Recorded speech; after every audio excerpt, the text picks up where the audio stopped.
And now let's talk about the second chapter of my second trip in Buenos Aires.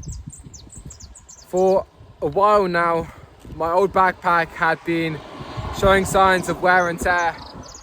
There are multiple straps that do not work on it, meaning there is even more load and burden on my shoulders, which makes hiking with a full backpack incredibly uncomfortable. Walking everywhere, lugging it around, and while I don't mind it each day, if I keep using the backpack over more and more weeks, it could take an incredible toll on my health, on my back, and I want my good health to last as long as it does. So I really got thinking, in between episodes of procrastinating, watching things, and exploring the big chaotic city of Buenos Aires. There's so many neighborhoods in Buenos Aires. It was nice to explore new ones, new parks in Palermo, old ones again like Puerto Madero. Anyway, now in between these chapters, I was thinking I should probably get a new backpack. There won't be a better time to get a new backpack than in a big capital city for a long time. Because if I'm going deeper into Patagonia, yes, there will be places to buy backpacks, but they'll be much more expensive in these outdoor capitals.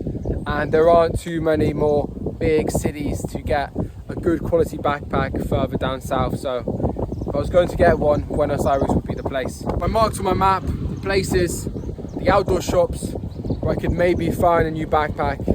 And I marked out a route, taking a route that would take me along multiple shops, different companies. And I drew a line from Recoleta, where I stayed with a lady I met on the bus.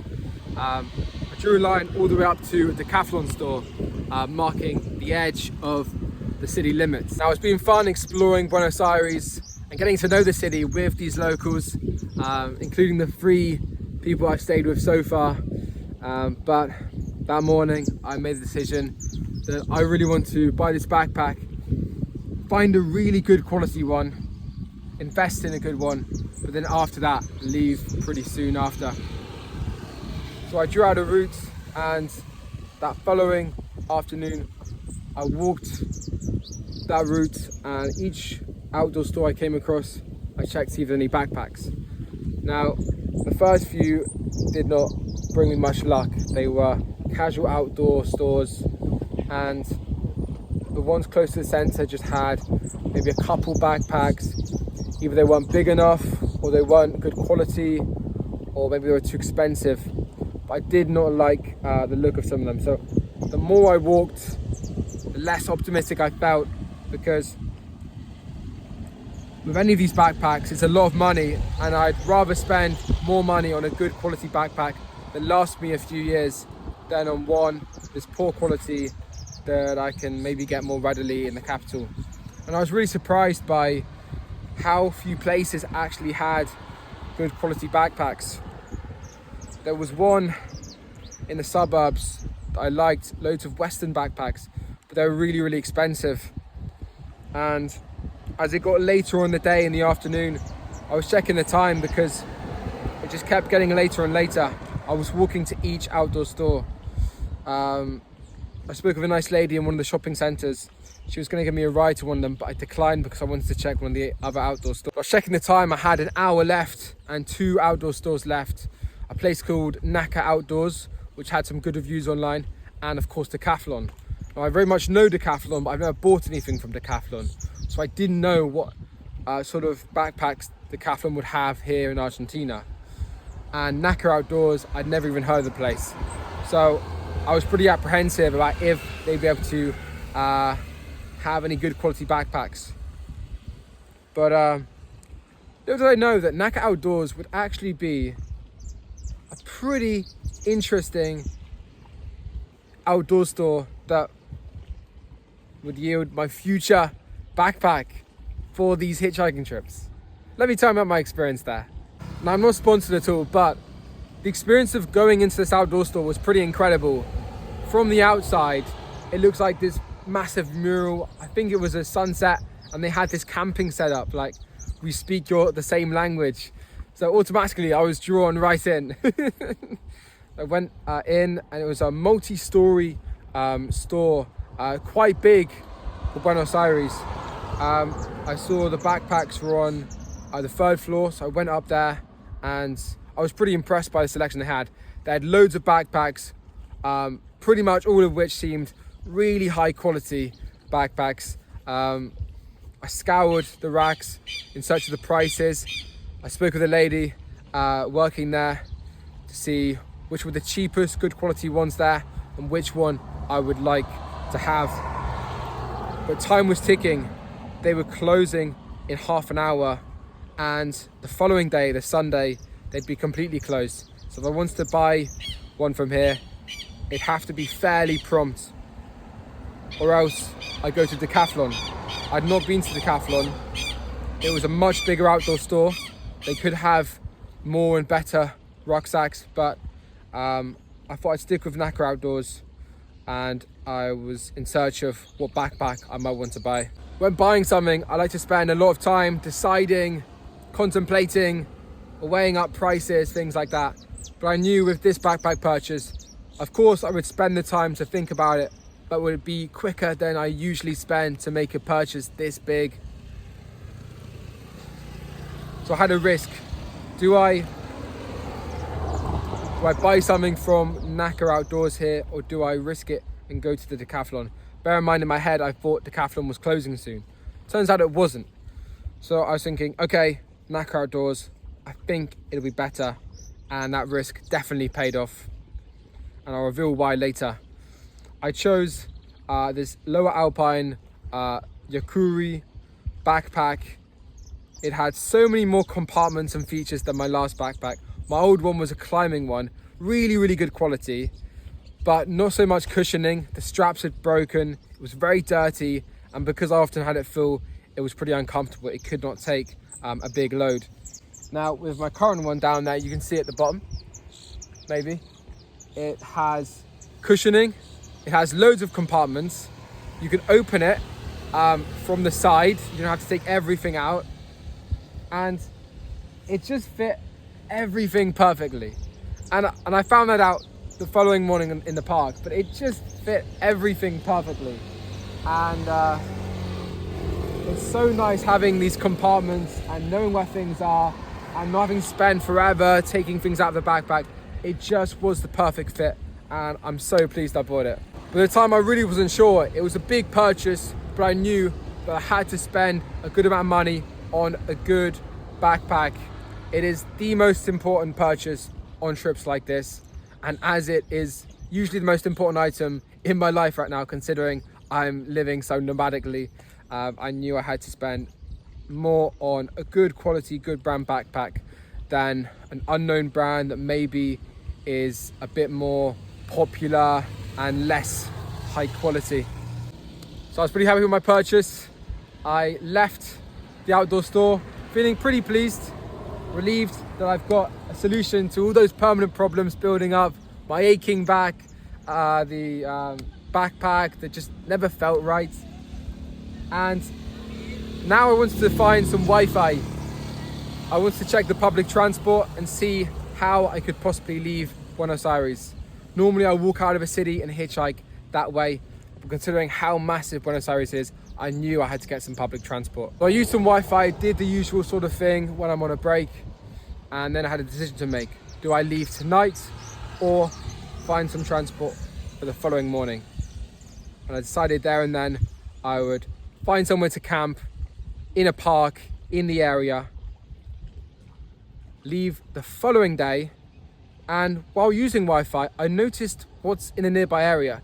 And I noticed there's a museum about the Falkland Islands, Las Malvinas.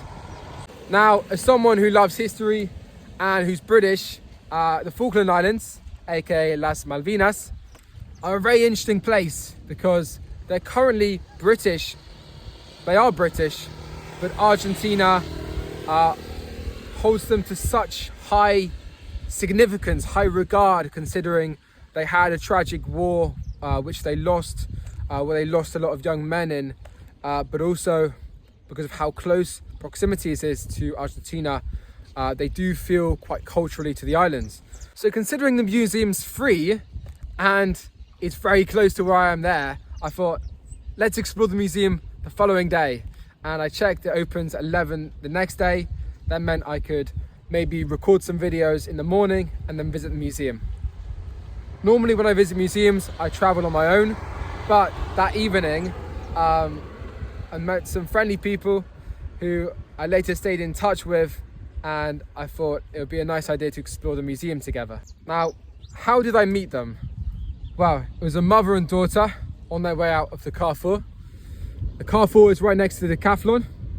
I didn't mention, but I went to the Decathlon after purchasing the backpack just to see what backpacks they have. And I'm very pleased I bought the one I did, because the ones in Decathlon, I didn't research the brand, but they didn't look high quality. They didn't look like the sort of sturdy, robust outdoor trekking backpacks that I'm used to seeing. They had features that I've not seen on any backpack, like zips from the front. They had compartments I'd never really seen before. They didn't really seem to be these resilient, strong backpacks that I could just take on a hitchhiking trip and rely on for many months and many years. So I'm very pleased I made the purchase I did at the other outdoor store. Oh yeah, I forgot to mention, I'm in a tree. I'm here sitting in a tree because I'm an adventurer, why not?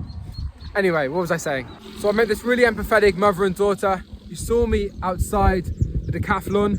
They approached me and said that I should be really careful filming in public with my phone. They noticed me filming outside the Decathlon and out again when I left the place.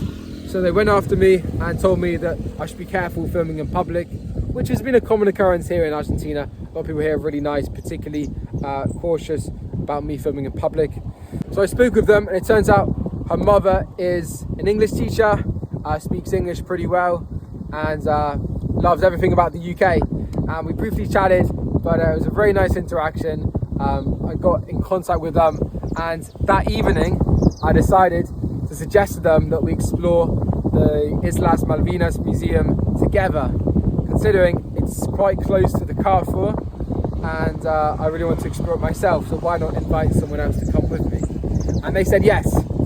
In the next episode, I'll reveal just where I stayed that night and what we got up to at the Las Malvinas Museum.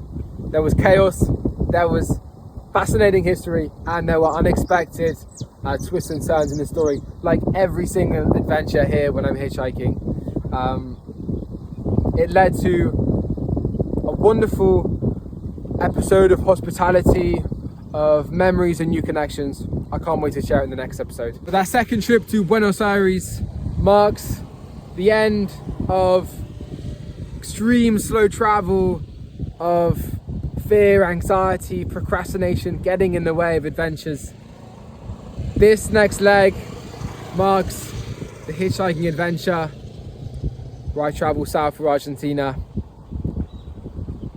Documenting the journey, I just realized just how messy and chaotic and imperfect the journey is. These videos aren't the best stories in the world. They're not told in the best way, and they don't share everything that I think and feel and everything that I experience. But part of documenting is learning that beauty lies in the imperfection, and documenting is a way of sharing the journey, sharing the stories to inspire people to hitchhike, inspire people to maybe help others, and to interact with strangers, help others on adventures. And Buenos Aires is a transition from being anxious and uncertain in Uruguay and the beginning of Argentina, and Buenos Aires marks the end of that and the start of a new chapter, hitchhiking to Patagonia. What I learned in Buenos Aires, and what I've learned in many places around the world, is it's really the interactions you make with people while being there that really transforms your experience of a place. The times I was alone, the times I was watching things on my phone, they were mildly fun, but they weren't something to share. They weren't stories, they weren't adventures. And the adventures come when I spoke with people, when I made small talk, when I achieved small wins for myself, I met new people, I allowed hospitality into my life. I asked for things when I needed help. I explored new places, and when I really let myself out of my comfort zone. So it's these moments that mark the story more than the shallow little blips of dopamine that you have when using too much social media. It's really something to reflect on. I really wanted to say some more profound bits of wisdom there, but my arm is aching from not having a tripod, and my legs are aching from being up in the tree for so long. This is the story of my time in Buenos Aires, but part 3 will share a final beautiful memory, episode of hospitality, and something to really leave a beautiful, poignant memory of Buenos Aires with. So I'll share that in the next episode. And right now, I'll keep hitchhiking further south through Argentina. Patagonia, here we come. I'm so excited. I want to share as much of this as possible. So I love sharing my feelings, my thoughts, every thought I have on my adventures. A lot of times I keep them to myself. I do love the solitude, but I really need to share more of what I experience and what I'm thinking, and just documenting it, even when the moments are imperfect, even when I don't feel like it, even when my arm is aching and I'm up in a tree, just doing it for the sake of it, for looking back on these things. I've got to do more of it. So for now, I'm going to jump off this tree and we are going to